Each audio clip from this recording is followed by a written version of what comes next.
السلام عليكم ورحمة الله تعالى وبركاته.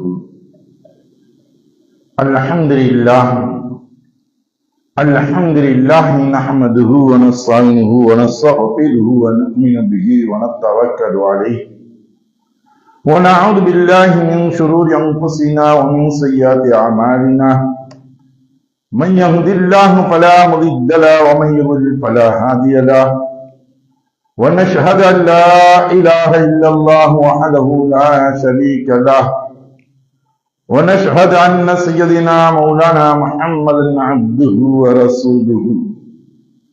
اللهم صل على سيدنا مولانا محمد طب القلوب والدوائها وعافية الأبدان وشفائها ونور الأبصار وضيائها وعلى آله وأصحابه وسلم.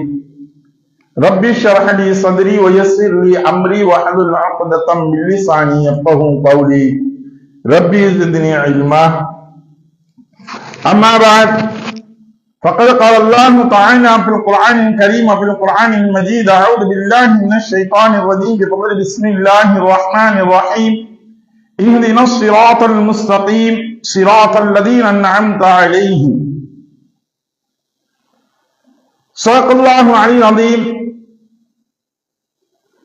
அளவெல்லா அருளும் நிகழெல்லா அன்பும் விண்ணையும் மண்ணையும் உங்களையும் என்னையும் தரம் பார்த்து தடம் பார்த்து தக்க சமயத்தில் தருவோர் மூலம் தந்து கொண்டே இருக்கக்கூடிய தயான தன்மை வைத்த தர்ம பிரபாகிய தர்ம கர்த்தாவாகிய வல்லோன் அல்லாஹுவிற்கே எல்லா புகழும் உரித்தது. இன்னும் அவனின் தூதர் நமது நாயகம் காத்தம் நபி முத்தரி நபி சம்மல் நபி சீடி நபி அஹமது முஸ்தபா முஹம்மது தல்லா சர்தாரே ஆயிரம் ரசூலே கரீம் ஸல்லல்லாஹு அலைஹி வஸல்லம் அன்னார்கள் மீதும் அன்னார்களுடைய அளவில்லா குடும்பத்தார்கள் மீதும் அவர்களை பின்பற்றி நடந்து வந்த சத்திய உத்தம சஹாபா பெருமக்கள், தாபீன்கள், தபா தாபீன்கள், அவுலியாக்கள், அன்பியாக்கள், நாதாக்கள், சுஹதாக்கள், முத்தகைகள், மேலும் நல்லடியார்கள் மீதும் உங்கள் மீதும் என் மீதும் இறைவனுடைய சாந்தி என்னும் சமாதானமலை என்றென்றும் நிகழ்ந்து கொண்டே இருக்கட்டுமாக. அருமைக்குரிய சகோதரர்களே, பெரியோர்களே, இன்று நாம் பார்க்கக்கூடிய தலைப்பு வரலாறை மறக்கும் சமூகம் எனக்குரிய தலைப்பின் தான் நாம் பார்க்க இருக்கின்றோம். அல்லாஹ் தஆலா தன்னுடைய திருமறையாம் அருள்மறையில் சொல்லும் பொழுது சொல்லி காட்டுகின்றான்: இஹ்தினா, எங்களுக்கு நேர்வழி காட்டுவாயாக, எங்களுக்கு இதாயத்தை நேர்வழியை நீ ஆட்டுவாயாக. எப்படியா கொண்ட நேர்வழி? யாருக்கு காட்டிய நேர்வழி போன்று? சிராத்தல் முஸ்தகீம், நீ யாரின் மீது அருள் புரிந்தாயோ அவர்களின் நேர்வழியை எங்களுக்கு நீ காட்டுவாயாக. சிராத், அந்த சிராத் என்று சொல்லக்கூடிய நேரிய சபையான அருள் புரிந்த பாதை எது என்று கேட்டால், அல்லதி அன்அம்த அலைஹிம், அன்அம்த, நீ யாரின் மீது உன்னுடைய அருட்கொடைகளை, உன்னுடைய நியாமத்துகளை, அருட்கொடைகளை நீ புரிந்தாயோ அவர்களுடைய அலைஹி, எவர்கள் மீது நீ உன்னுடைய அருட்கொடையை புரிந்தாயோ அவர்களுடைய அந்த நல்லடியார்களுடைய முன்னோர்களுடைய வழிநடந்து சென்றார்கள, அப்படியா கொண்ட நேரிய மனிதர்களுடைய நேர்வழியை எங்களுக்கு நீ ஆக்கி தருவாயாக என்பதாகத்தான் நாம் கேட்கின்றோம். ஒவ்வொரு தொழுகைகளிலும் இந்த வார்த்தைகளை கேட்டுக்கொண்டே இருக்கின்றோம். ஏனென்றால் இது முன்னோர்களை, முன் சென்றவர்களை நினைவு கூறக்கூடியதாக, அவர்கள் எந்த விதத்திலெல்லாம் நல்ல அமல்கள் செய்திருக்கின்றார்கள், அல்லாஹ்வுடைய பொருத்தத்தை அடைந்திருக்கின்றார்கள் என்பதை பற்றி எல்லாம் நினைவு கூறக்கூடியதாகத்தான் அந்த வசனங்கள் இருந்து கொண்டிருக்கின்றது.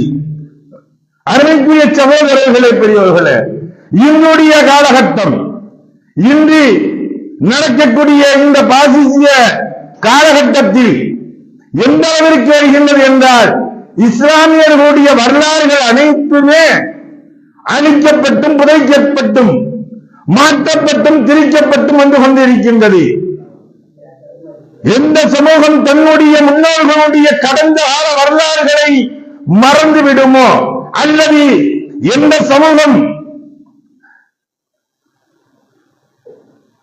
சமூகத்தின் வரலாறுகள் மறக்கடிக்கப்பட்டு விடுமோ அந்த சமூகம் தானாக அழிந்துவிடும் என்று சொல்வார்கள். அந்த சமூகம் தானாக அழிந்துவிடும். அதற்கு பல்வேறு உதாரணங்களை நாம் சொல்லலாம். இப்பொழுது இருக்கக்கூடியது இஸ்லாமியர்களை எப்படியெல்லாம் அழித்து விட வேண்டும், எதுபோன்று நாம் அழிக்க வேண்டும் என்ற நோக்கத்துடன் பல்வேறு விதமான சதித்திட்டங்களை தீட்டிக் கொண்டுதான் இருக்கின்றார்கள், வேலைகள் செய்து கொண்டேதான் இருக்கின்றார்கள். எங்கெல்லாம் முஸ்லிம்களை நினைவு கூறும் வகையில் ஊரின் பெயர்கள் இருக்கின்றதோ, பெயர்கள் வைக்கப்பட்டிருக்கின்றதோ அதையெல்லாம் மாற்றி வருகின்றார்கள். அதனுடைய பெயர்களை மாற்றப்பட்டு இன்று வெவ்வேறு பெயர்களை அதற்கு சூட்டுகின்றார்கள். உதாரணமாக பார்த்தால் மகாராஷ்டிராவில் இருக்கக்கூடிய ஒரு ஊருடைய பெயர் இஸ்லாம்பூர் என்னக்கூடிய அந்த ஊருடைய பெயர், இவர்கள் எந்த ஆட்சிப்படத்தில் அமர்ந்தார்களோ அந்த அதனுடைய பெயரை மாற்றுகின்றார்கள். இஸ்லாமபூர் எனக்கூடியதை ஈஸ்வரபூர் என்பதாக அவர்கள் அங்கே மாற்றுகின்றார்கள். இதனுடைய அடிப்படையில் ஒரு அமைப்பு நிறைவேறுகளை செய்து வைத்துக் கொண்டுதான் இருக்கின்றார்கள். இதுபோன்ற நாட்டில் நாடு முழுவதும் நிறைய ஊர்களுடைய பெயர்கள் மாற்றப்பட்டிருக்கின்றது. இன்னும் இவர்கள் தேவபந்தி என்று சொல்லக்கூடிய அந்த ஊருடைய பெயர்களை மாற்ற வேண்டும் என்பதாக துடித்துக் கொண்டுதான் இருக்கின்றார்கள். சரி, இவர்கள் தான் எப்படி என்று பார்த்தால் இதற்காக வேண்டி பொழுதுபோக்காக மனிதர்களுக்கு ஒரு 3 மணி நேரங்கள் என்டர்டைன்மெண்ட் என்று சொல்வார்கள். வெற்றித்தனமாக தன்னுடைய நேரங்களை கழிப்பதற்காக வேண்டி எடுக்கக்கூடிய திரைப்படங்கள் கூட அதன் மூலமாகவும் மீடியாக்களின் மூலமாகவும் முஸ்லிம்களை கற்றவர்கள் ஒன்று சித்தரித்துக் கொண்டிருக்கின்றார்கள். இப்ப நம்ம பார்த்திருக்கலாமே, 2 ஆஸ்கார் விருதுகள் குறிக்கின்றார்கள். ஒரு படத்திற்கு 2 ஆஸ்கார் விருதுகள். எந்த படம் என்று தெரியுமா? கேரளா ஸ்டோரி என்று சொல்லக்கூடிய கேரளா ஸ்டோரி என்று ஒரு படத்தை இவர்கள் எடுத்து அதில் இருக்கக்கூடியவை எல்லாம் இஸ்லாமியர்கள் மதமாற்றப்பட்டு அங்கு இருக்கக்கூடிய பல்லாயிரக்கணக்கான முஸ்லிம்கள், பல்லாயிரக்கணக்கான பெண்கள் இஸ்லாத்திற்கு மாற்றப்பட்டு இவர்கள் IAS எனக்கூடிய சொல்லக்கூடிய அந்த சில தீவிரவாத அமைப்புகளுக்கு அனுப்பி இருக்கின்றார்கள். வெளிநாடுகளில் வேலை வாங்கி தருவதாக அனுப்பப்பட்டு செய்து கொண்டு இருக்கின்றார்கள் என்பதாக கடந்த தேர்தலின் போது இவர்களுடைய பிரச்சாரமாக எடுத்தார்கள். இந்த நாட்டினுடைய உயர்ந்த இடத்தில் இருக்கக்கூடிய மனிதர் சொன்னார் அந்த பிரசங்கத்தில், தேர்தல் பிரச்சாரத்தில் அவர்களை எடுத்து வைத்து சொன்னார். அந்த கேரளா ஸ்டோரி என்று சொல்லக்கூடிய அந்த படத்திற்கு இவர்கள் இந்தியாவில் அங்கீகரிக்கப்பட்ட அதற்குரிய விருதுகளை வழங்குகின்றார்கள். உண்மையான இந்தியா ஸ்டோரி என்று கேரளா ஸ்டோரி என்பது எது என்று தெரியுமா? உண்மையான கேரளா ஸ்டோரி எனக்கூடியது பல்வேறு விதமாக அவர்கள் நிரூபித்துக் கொண்டே இருக்கின்றார்கள் இஸ்லாமியர்கள். நமக்கெல்லாம் தெரியும், கடந்த ஆண்டுகள் ஏற்பட்டதுடைய கடும் மழையின் பொழுது ஒரு ஊரே மூழ்கியது. எப்படி மூழ்கியது? அழிந்தது என்று சொல்லுதான். அந்த மழையுடைய சரிவு ஏற்பட்டு, மண் சரிவுகள் ஏற்பட்டு வயநாட்டில் இருக்கக்கூடிய அந்த ஊர்கள், சில ஊர்கள் அழிந்தது. அந்த சமயத்தில் யாரும் செல்வதற்கு முடியாது. இந்த ரோப்பு கட்டிட்டு போவாங்க. இந்த மிலிட்டரிகள் மட்டும்தான் அப்ப போக முடியும். இந்த ரோப்புகள் ஏன் நின்று அப்படியே போவாங்க. இதுபோல போகக்கூடிய சூழ்நிலைகள் இருந்துச்சு. அப்ப அந்த ஊருக்கு, அந்த இடங்களுக்கு, மாற்று இடங்களுக்கு, இந்த தண்ணீரை விட்டு அந்த சைடு போகக்கூடிய இடங்கள் இருக்குது, இந்த இடத்திற்கு அந்த இடத்தில் இருக்கக்கூடிய தாய் தந்தைகளில் இறந்த குழந்தைகள் இருந்து கொண்டு இருந்தார்கள், பச்சிலம் குழந்தைகள் இருந்தார்கள். அப்ப ஒரு இஸ்லாமிய பெண்மணி நர்சு செவிலியராக இருக்கக்கூடியவர் சொல்கின்றார்கள், தான் குழந்தை பற்றியும் எடுத்த தாய் அது. உடனடியாக சொல்கின்றார்கள், எந்த குழந்தைகளுக்கு பெற்றோர்கள் இல்லையோ அந்த குழந்தைகளுக்கு நான் அமல் ஊட்டுகின்றேன், அது என்னுடைய குழந்தையாக நான் பாவித்து அமல் ஊட்டுகின்றேன் என்பதாக சொல்லப்பட்ட பொழுது, இந்த ரோட்டில் போறதுக்கு முடியாதுன்னு நான் போய் நின்றாங்க, அந்த குழந்தைகளையும் பார்க்கிறேன், அவங்களுக்கு வைத்தியமும் செய்கின்றேன் என்பதாக ஒரு இஸ்லாமிய பெண்மணி செய்தார். இதுதான் உண்மையான கேரளா ஸ்டோரியாக அது இருந்தது.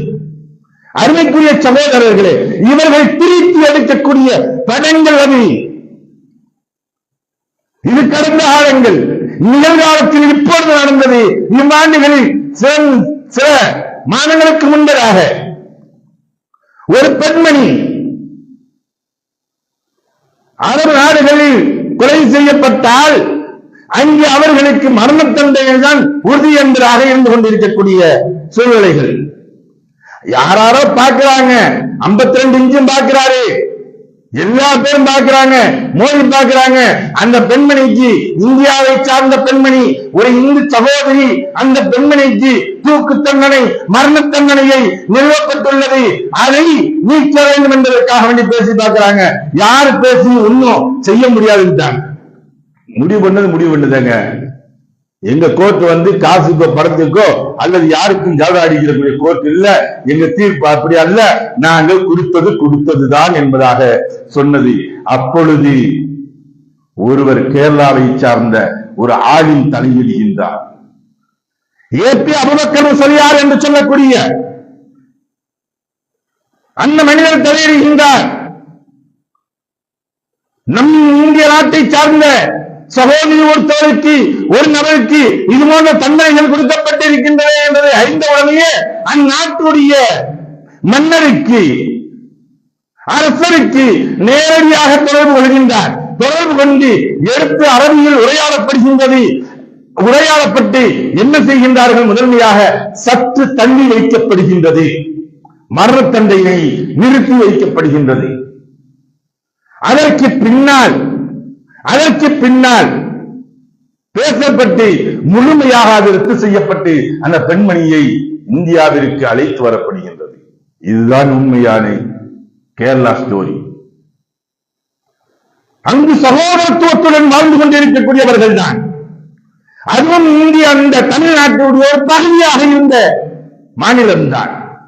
மொழிவாரி மாநிலங்களாக பிரிக்கப்பட்டவர்கள் பிரிந்து சென்றதுதான் கேரளா. அருமைக்குரிய சகோதரர்களே, இதுபோன்று திரைப்படங்களின் மூலியமாகவும் மீடியாக்கள் மூலியமாகவும் இன்று அமர்ந்து கொண்டு மீடியாக்களில் அமர்ந்து கொண்டு ஒருவன் பேசிக் கொண்டிருக்கின்றான். இன்னும் கொச்சையான வார்த்தைகளை சொல்லிக்கொண்டு பேசிக் கொண்டிருக்கின்றான். இன்று நாம் அதுபோன்று கொச்சையான வார்த்தைகள் பேசப்பட்டால் உடனடியாக எல்லா இன்சிலும் வந்துருவீங்க, எல்லா இன்சிலும் வந்துடும், தேசிய பாதுகாப்பு சட்டம் வந்துடும்.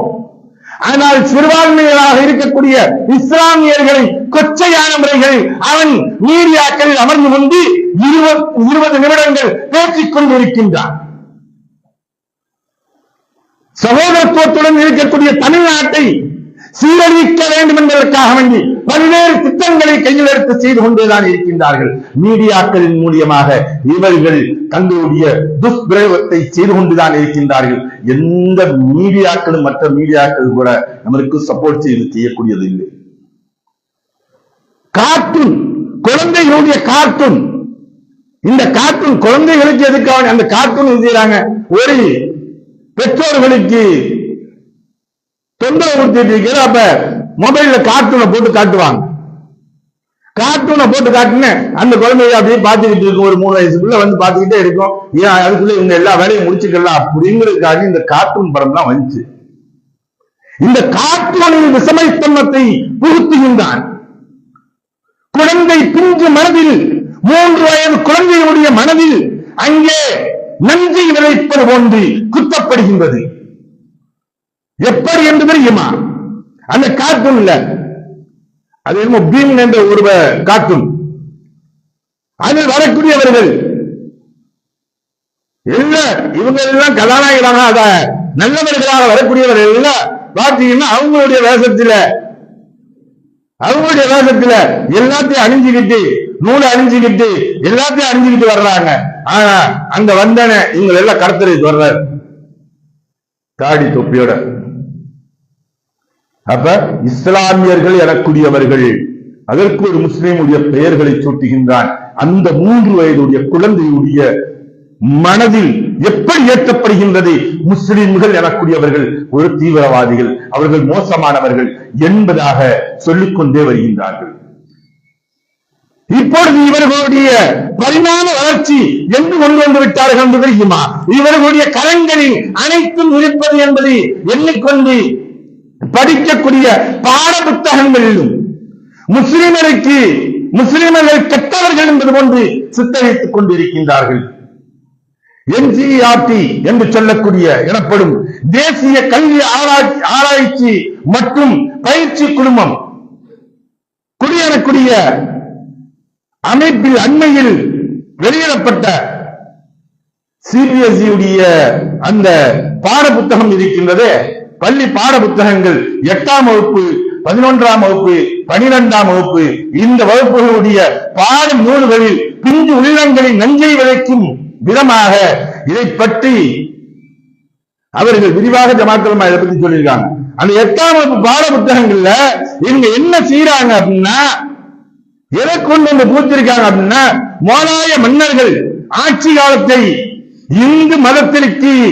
இந்து மதத்துடைய ஆலயங்களை கொள்ளையடித்தவர்கள், அழிக்கப்பட்டவர்கள் என்பது போன்று அதில் சித்தரிக்கப்படுகின்றது.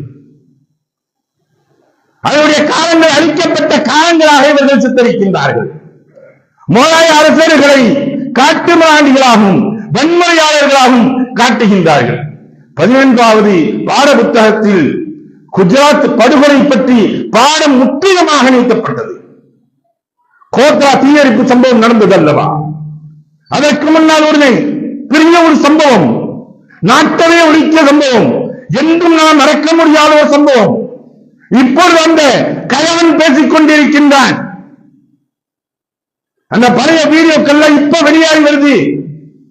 பல்கிஸ் பானுடைய வயிற்றை கிழித்து அந்த குழந்தையை, பச்சிலம் குழந்தையை வயிற்றை கிழித்து, நிறைமான கர்ப்பிணியுடைய வயிற்றை கிழித்து அந்த குழந்தையை எடுத்து நான் தலையில் அடித்து என்னை அந்நாட்டுடைய அப்பொழுது அந்த மாநிலத்துடைய முதல்வராக இருந்தவர் என்னை தட்டி கொடுத்து பாராட்டினார் என்பதாக சொல்கின்றார்.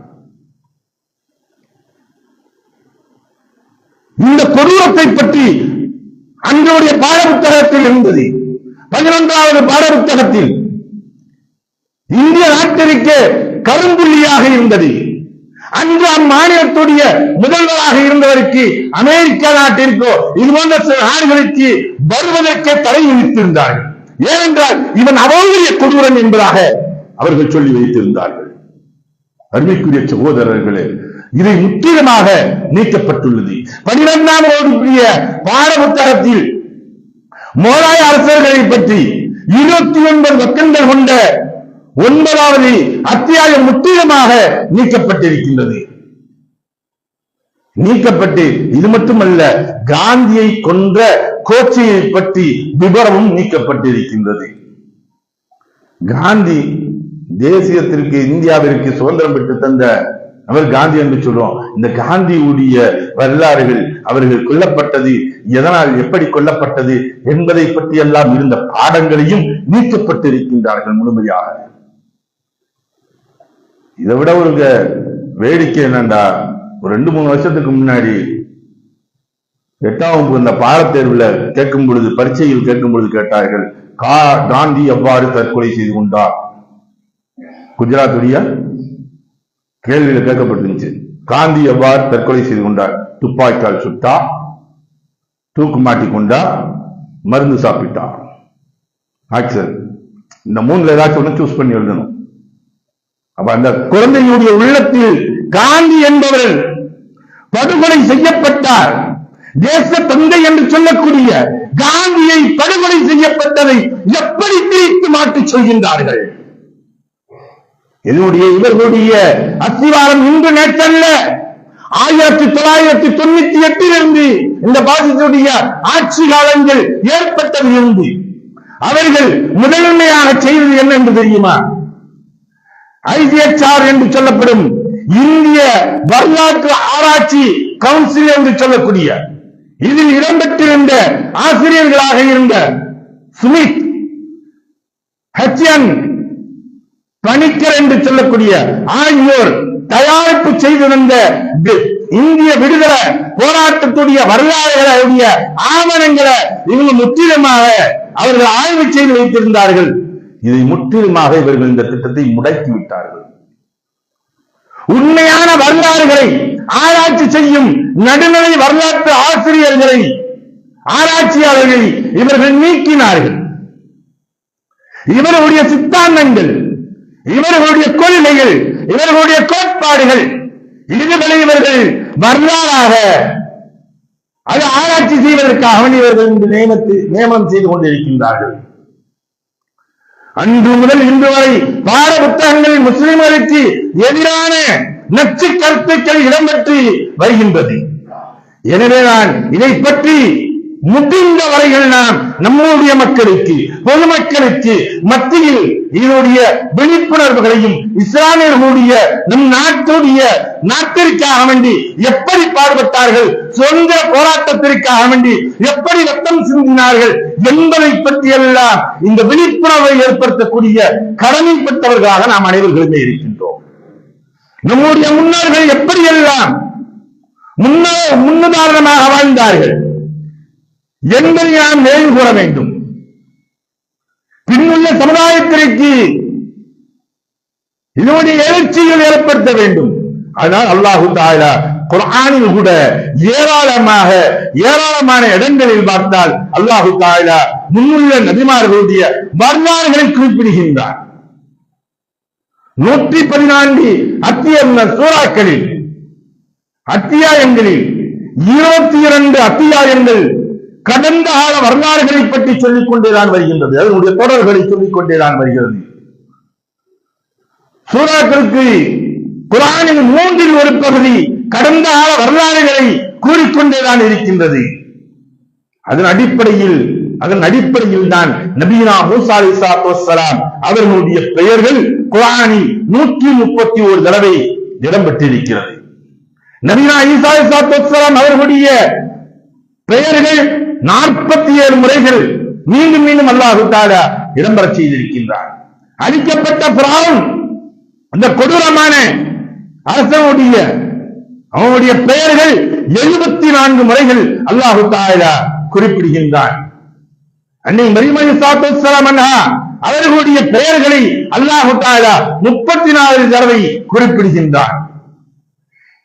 இதுவெல்லாம் வரலாறுகள் அறிவது முக்கியம் என்பதை உணர்த்தக்கூடியதாக இருக்கின்றது. அருமைக்குரிய சகோதரர்களே, முஸ்லிம்களுடைய வரலாறுகளை மக்களுக்கு தெளிவுபடுத்துவது இப்னு பதூதா என்று சொல்லக்கூடிய ஒரு நபர். இப்னு பதூதா என்று சொல்லக்கூடியவர், இவர் வரலாற்று ஆசிரியர். எப்படி வரலாற்று ஆசிரியர் என்றால் உலகம் முழுவதும் சுற்றி வந்த வரலாற்று ஆசிரியர். உலகத்தை சுற்றி வந்த நபர் இவர். இந்த நபர் ஹிஜ்ரி 7ஆம் ஆண்டு வாழ்ந்தார். இப்னு பதூதா என்று சொல்லக்கூடிய இந்த நபர் அவர் வாழ்ந்த ஆண்டு உலகம் முழுவதும் இவர் சுற்றி வந்தது மட்டுமல்ல, இவருடைய பிறந்த இடம் மொரோக்கோ என்று சொல்லக்கூடிய இந்த நாட்டை சார்ந்தவர். இவர் இங்கிருந்து புறப்பட்டு ஏறத்தாழ 24 ஆண்டு காலங்கள் முழு உலகத்தையும் சுற்றி வந்தார். அல்லாஹ் சொல்றாங்க, நபியே நாயகமே, நீங்கள் செல்லுங்கள், சீரப்பில் அருளி பூமியை நீங்க சுற்றி பாருங்க.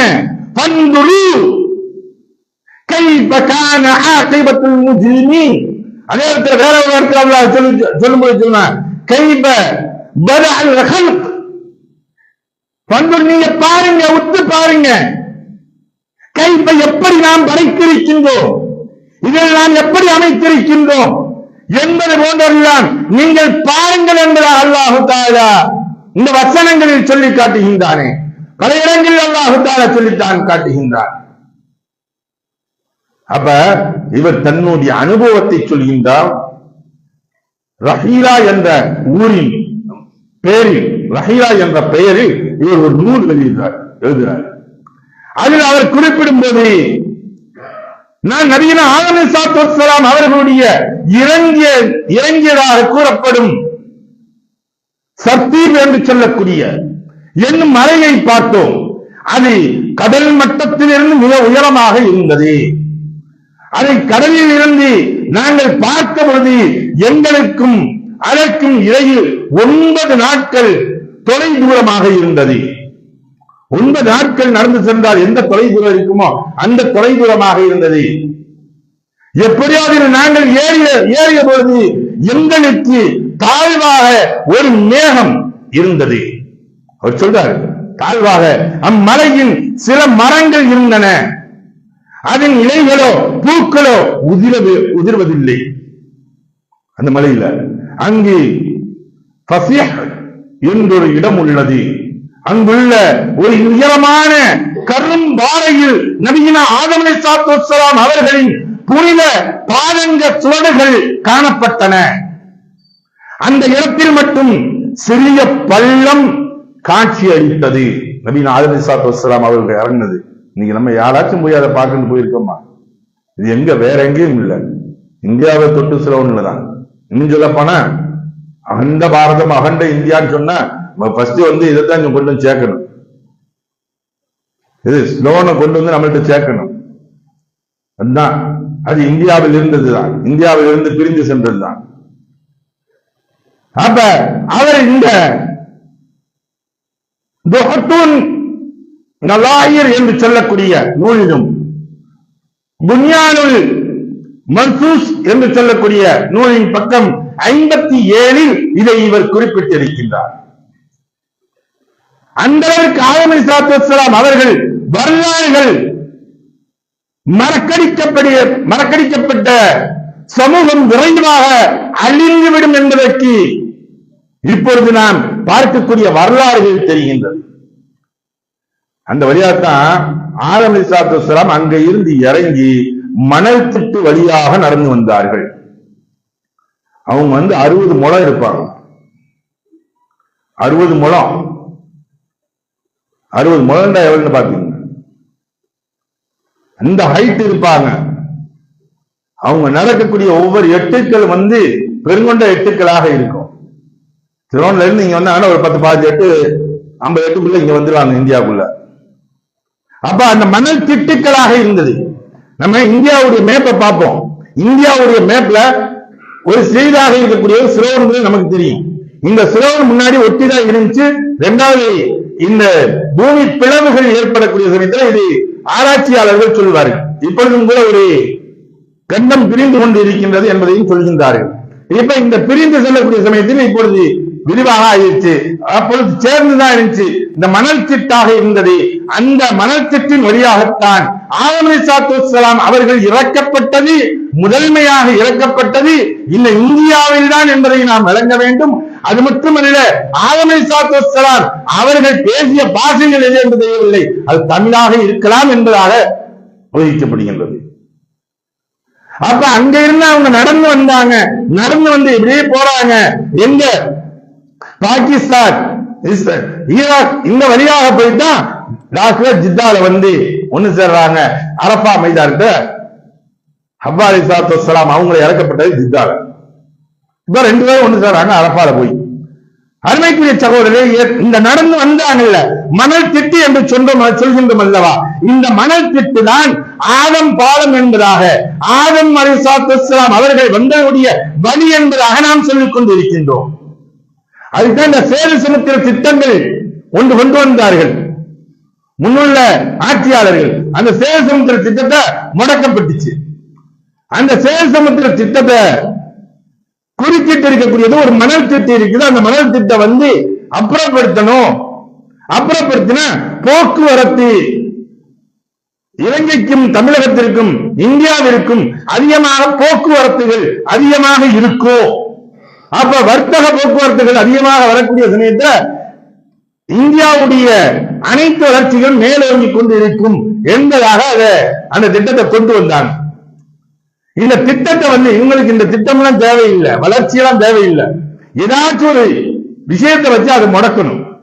அதுக்காக என்ன சொன்னாங்க, அது ஆயிரம் சாத்தலாம் அவங்க வந்தவருடைய அந்த மணல் திட்ட இவங்க ஒரு பேரை சொல்லி அது தடுக்கணும், அது வரக்கூடாது, அது உடைக்கக்கூடாது, இவங்க கட்டினதுடைய பாலம் அப்படின்னா இவங்க சொன்னாங்க. இன்னைக்கு கூட சொன்னாரு, இடையில கூட பாமன் பாலத்தை திறக்க வந்த பொழுது சொன்னார், நான் மேல இருந்து பார்த்தேன், கீழே இருந்து அந்த பாலத்தை பார்த்தேன்னு சொன்னார். அருமைக்குரிய சகோதரர்களே, இது நம்முடைய வரலாறுகள் நாம் தெரியாமல் இருந்து கொண்டு இருக்கின்றோம். கிபி 712 முறையிலிருந்து கிபி 1492 வரை சுமார் 780 ஆண்டுகள் ஸ்பெயினில் முஸ்லிம்களின் ஆட்சியில் நீடித்தது. ஸ்பெயினுடைய ஆட்சி நீடித்துக் கொண்டிருந்தது. இந்த ஸ்பெயினுடைய ஆட்சி அங்கு இஸ்லாமியருடைய ஆட்சிகள் அகற்றப்பட்டு முழுவதுமாக ஸ்பெயினில் இஸ்லாமியர்களே இல்லாத அளவிற்கு தொலைத்து எறிந்தார்கள். அதுக்கு முதல்ல இவங்க எடுத்து வச்சதுடைய ஆயுதம் என்னன்னு தெரியுமா? இவங்க எடுத்து வச்சதுடைய ஆயுதம் என்னன்னு தெரியுமா? ஸ்பெயின்ல இஸ்லாமியர்களை பற்றி தவறான ஒரு புரிதல்களை பாமர மக்களுக்கு எடுத்து வைத்தார்கள். ஒண்ணுமே அறியாம இருப்பார்கள், படிக்காத பாமரர்களாக இருப்பார்கள், செறிவழி செய்தியாக கேட்டவர்களாக இருப்பார்கள். இப்படி பாமரர்களாக எதை கண்டாலும் வெளுத்ததெல்லாம் பால் என்று அறிந்து கொண்டிருக்கின்றார்கள். இது போன்று பாமர மக்களுடைய உள்ளங்களில் இஸ்லாமியர்களை குரோதமானவர்கள், இஸ்லாமியர்கள் தீயவர்கள் என்பது போன்ற எண்ணங்களை ஏற்படுத்தினார்கள்.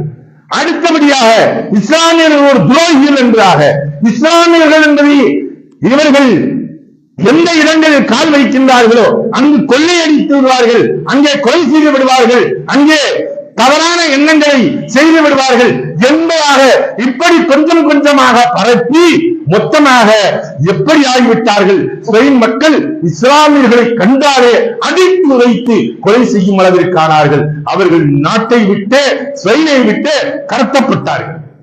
எங்கேயுமே போயிருக்க முடியாது. பார்த்தாலே ஒரு முஸ்லீம் கண்டாலே அடிக்கிற அளவில் வந்துடுவான். இந்த லெவலில் ஸ்பெயின் ஆக்கினாங்க. அப்ப எந்த அளவிற்கு கொஞ்சம் கொஞ்சமாக சட்டங்களை எல்லாம் ஒதுக்கப்பட்டது. இஸ்லாமிய ஆட்சிகளுடைய எல்லா ஜனநாயகத்தையும் ஒதுக்கப்பட்டு இவர்கள் தன்னிச்சையாக ஒரு சட்டத்தை ஏற்றி வைத்தார்கள். கிறிஸ்தவர்களுடைய அவர்களுடைய சட்டங்களை அங்கே திணித்தார்கள். இங்கு ஒரே சட்டம்தான், ஒரே சிவில் சட்டம் தான், ஒரே கிரிமினல் சட்டம் தான் என்பதாக கொண்டு வரப்பட்டு முழுமையாக இது இஸ்லாமியர்களுடைய நாடல்ல என்பதையும் அவர்கள் அறிவிக்கப்பட்டு முழுமையாக தொலைத்தெறிந்தார்கள். அந்த ஜெராக்ஸ் தான் எடுத்து வச்சு இன்னைக்கு பார்த்துக்கிட்டு இருக்கிறோம் இந்தியாவில். நாம் அது விளங்க வேண்டிய அவசியத்தில் இருக்கின்றோம். நாம் விளங்க வேண்டிய அவசியம் இருக்கின்றது. இங்கு பீகாரில் நடக்கக்கூடியது தேர்தலுடைய சமயங்களில் தேர்தலுடைய அந்த வாக்காளர்களுடைய பட்டியலில் இருந்து முழுமையாக நமக்கு கொடுக்கப்பட்டதுடைய உரிமை, நம்முடைய கடமை, ஜனநாயகத்தை காக்கக்கூடிய கடமை. இதில் இருந்து அனைத்து இஸ்லாமியர்களும் யாரெல்லாம் சிறுபான்மையராக இருக்கின்றார்களோ இவர்கள் கிறிஸ்தவர்களின் அனைத்தையுமே பெயர்களில் நீக்கப்படுகின்றது. இதற்கு தேர்தல் ஆணையம் கையில் எடுத்துக் கொண்டிருப்பது என்னவென்று சொல்கின்றது தெரியுமா? தேர்தல் ஆணையம் கொடுத்த வாக்காளர் அடையாள அட்டையே செல்லாது, வாக்காளர் அடையாள அட்டை செல்லாது, ஆதார் கார்டு செல்லாது. ஆனா அதே ஆதார் கார்டு நீங்க பாத்ரூம் போனா கூட கக்கூஸ் போனா கூட ஆதார் கார்டை காமிங்க. அந்த நாம வந்துகிட்டு இருக்கு. எது முதல்ல ஆதார் கார்டு எதுக்கு இல்லைங்க, இது எந்த ஒரு இது இல்லைன்னா அப்புறம் என்ன செஞ்சா ஆதார் கார்டை ஓட்டரோட சேர்க்கணும், ஆதார் கார்டை உங்களுடைய ரேஷன் கார்டோட சேர்க்கணும், ஆதார் கார்டை உங்க பேங்க் அக்கௌண்டோட சேர்க்கணும். எல்லாத்தையும் சேர்த்து சேர்த்து சேர்த்து சேர்த்து வச்சு லாஸ்ட் இன்னைக்கு என்ன சொல்லிட்டா ஆதார் கார்டு நம்பிக்கை உள்ளது இல்ல.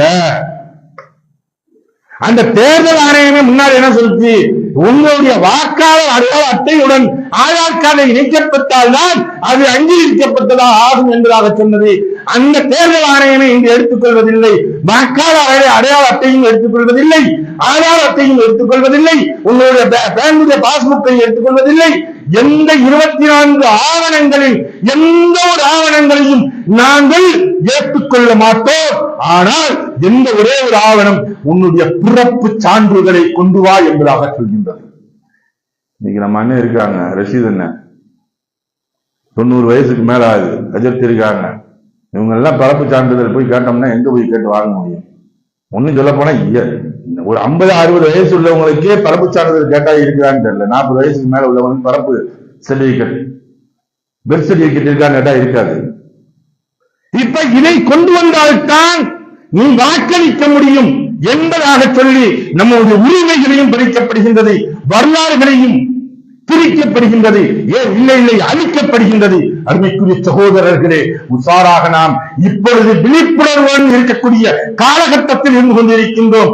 அடுத்த ஆண்டுகள் தேர்தலை நாம் சந்திப்பதற்கு இருக்கின்றோம், ஜனநாயகத்தை நிலைநாட்டுவதற்கு இருக்கின்றோம். அதற்கு முன்னால் உங்களுடைய பெயர்கள் உங்களுடைய முகவரி எண்ணில் அடையாளத்துடன் இருக்கின்றதா என்பதை நீங்கள் பரிசீலனை செய்து கொள்ளுங்கள். உங்களுடைய வாக்காளர் அடையாள அட்டைகள் உங்களுடைய அட்ரஸ் போட்டியில் வந்து வேற யாராச்சும் இணைக்கப்பட்டிருக்கிறதா? நம்ம ஊர்ல நம்மளுடைய இந்த வாக்காளர் பட்டியலில் வேறு எவர்களையாச்சும் இணைக்கப்பட்டிருக்கிறார். ஏன்னா வடமாநிலத்தவர்கள் எல்லாம் கொண்டு வந்து பீகாருக்காக 1 லட்சம் பேருக்கு மேல வந்து ஒரு இடத்துல சேர்க்கப்பட்டிருக்கு.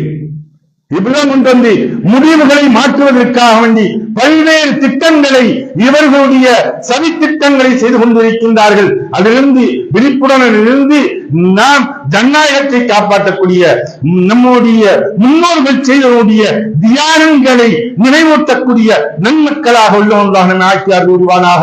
வாக்கத் ஆவானா அல்ஹம்துலில்லாஹி ரப்பில் ஆலமீன். அஸ்ஸலாமு அலைக்கும் வரஹ்மத்துல்லாஹி தஆலா வபரகாத்துஹு.